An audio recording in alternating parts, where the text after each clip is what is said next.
দেখ আমরা ফাংশন নিয়ে যখন কথা বলছিলাম আমরা জাস্ট তখন কোনো কথাবার্তা না বলে আমরা বিউটি ফাংশন শিখছি একক ফাংশন শিখছিলাম ঠিক না? তো আজকে আমরা যেটা করবো সেটা হলো অন্টু ফাংশন। তো অন্টু ফাংশন করার আগে কিছু একটু ধারণা নিতে হতো। ফাংশনের ক্ষেত্রে মাথায় রাখবি যে যখন x এর একটা মানের জন্য y এর একটা মানে আসবে তখন সেটাই ফাংশন। x এর একাধিক মানের জন্য y এর একটা মান আসবে ওইটা ফাংশন নয়। একটা মানের জন্য একটা মান আসবে সেটাই ফাংশন।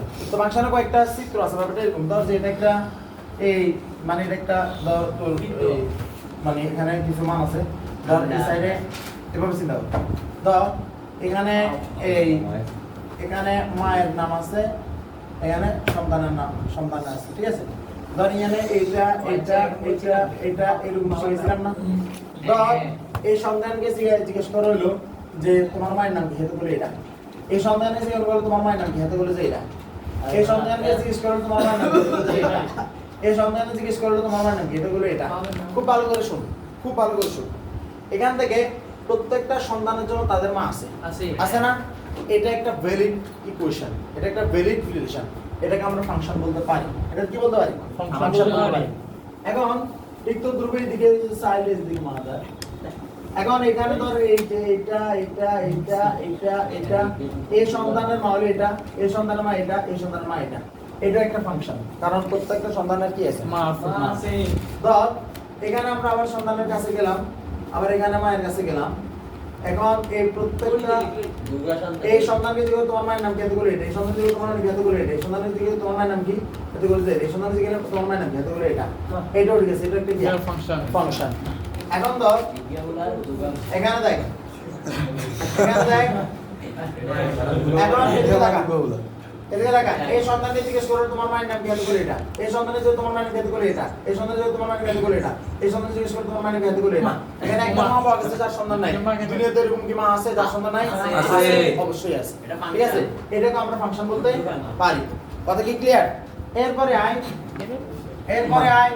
মা দেখে না সন্তান নাই। এই এদিকে দেখা এই সন্তানকে জিজ্ঞেস করো তোমার মায়ের নাম কি, সে বললো এটা। এই সন্তানকে জিজ্ঞেস করো তোমার মায়ের নাম কি, সে বললো এটা। এই সন্তানকে জিজ্ঞেস করো হলো তোমার এদিকে দেখা এই সন্তানকে জিজ্ঞেস তোমার মায়ের নাম কি, হাতে করে এটা, আবার হাতে করে এটা। এখন আয় খুব ভালো করে শোন, আসবি না। এই সন্তানকে জিজ্ঞেস করো তোমার মায়ের নাম কি, সে বললো যে এটা। খুব ভালো করে খেয়াল কর, একটা সন্তান পাওয়া গেছে যে দুটো মায়ের নাম কিছু। এটা কি সম্ভব দুনিয়াতে? না সম্ভব। তাই এটা ফাংশন একদম চুপ চুপ মানে টোটালি চুপ। আমি এখানে কিছু জিনিস করতে যাই বুঝছো, আমি সবচেয়ে বেয়াদব কোনটা এটা আমি মন থেকে বুঝতে পারি। এবার তোরা নিজেদেরকে বেয়াদব বানাতে চাইলে হোক। এখানে জিজ্ঞেস করে হলো এই সন্তানের নাম কি, মায়ের নাম কি, হাতে করে এটা। এটা জিজ্ঞেস করলো হাতে করে এটা। এটা জিজ্ঞেস করে হলো হাতে করে যে এটা। হাতে জিজ্ঞেস করলে হাতে করে আমি মাসালে দিতে আসছি। সম্ভব এটা? অসম্ভব। অসম্ভব। তাহলে এটা ফাংশন নয়। কথা কি ক্লিয়ার? এখন আয় যেগুলোতে ফাংশন হইছে, যেগুলোতে ফাংশন হইছে এগুলোর ক্ষেত্রে আবার আমাদেরকে দুই ভাগে আমরা ফাংশনগুলোকে ভাগ করব। একটা হলো একক ফাংশন, একটা হলো সার্বিক ফাংশন। কিছু কিছু আছে সার্বিক ফাংশন এবং একক ফাংশন দুইটাই হয়। ঠিক ক্লিয়ার? যেমন এটার দিকে যদি আমরা যাই, দেখ এখানে প্রত্যেকটা সন্তানের মা পাওয়া গেছে, ঠিক আছে? কিন্তু এমন সন্তান পাওয়া গেছে যে দুটো সন্তানের মা একজন, তাহলে এটা ফাংশন হইছে। এখানে প্রত্যেকটা সন্তানের একটা করে মা পাওয়া গেছে, তাহলে এটা কি ফাংশন। যদি একটা সন্তানের একটাই মা থাকে, সরি মানে একটা মায়ের এক সন্তান থাকে, এক মায়ের এক সন্তান, তাহলে সেটা নাম হলো একক ফাংশন। সেটা নাম হলো কি ফাংশন? একক ফাংশন।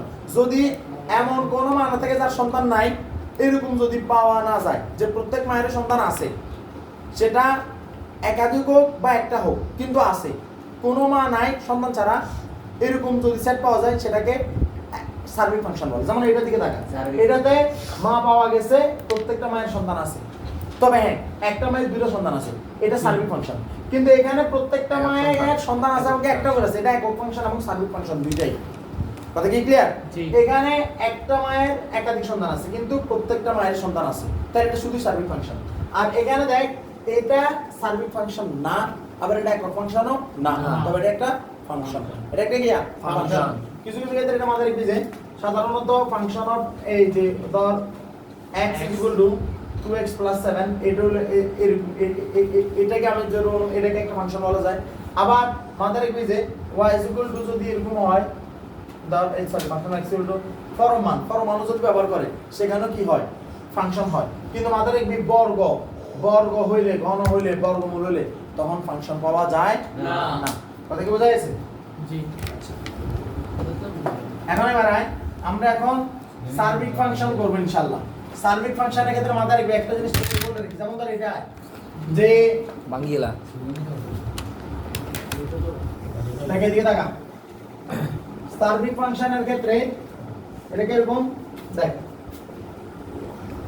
সার্বিক ফাংশন ধর একটা ইজি অঙ্কটি প্রথমে ফাংশন √2x - 7 ধর আমার বলে যে অঙ্কটা সার্বিক ফাংশন বের করো, ঠিক আছে?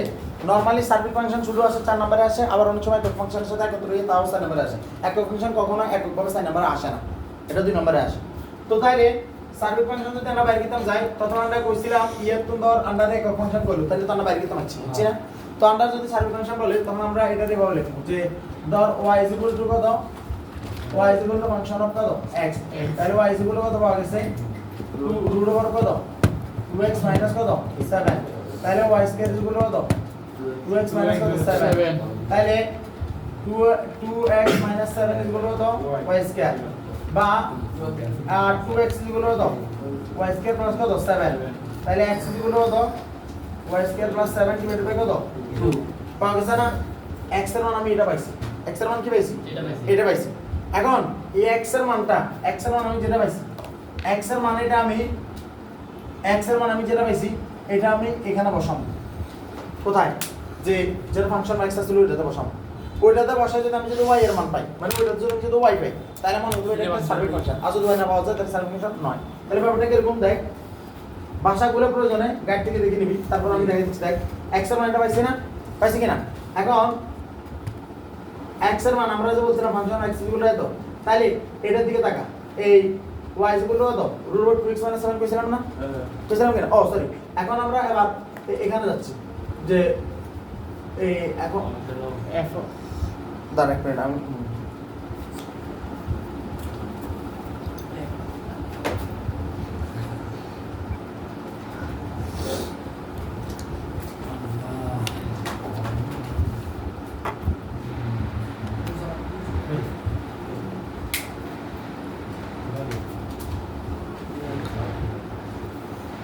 Function x = y, function x = y দিচ্ছিলাম, ধরে এখন x এর মান হচ্ছে, এখন ফাংশন x = কত কত 2x - 7 না, x এর সাথে এটা বসাবো y² + 7/2 + 7/2 y + 7/2 এটা বসাবো। দেখ 2x এর মান x² + 7 / 2 মাইনাস কত 7, এখন তুই দুই কাটা গেলি √2 y² + 7 - 7 সাত কাটা গেলি √2 y² = কত y, তাহলে দেখ তুই ফাংশন x = y ধরছিলি, অঙ্ক আসছে x = এটা পাইছস, আবার ফাংশন x = এটা বসাই, মানে ওই x এর জায়গাতে তুই এই মানটা বসাইছস, বসাই তুই y পাইছস। এটা পাওয়া মানে হলো এটা একটা সার্বিক ফাংশন, এটা প্রমাণিত হওয়া।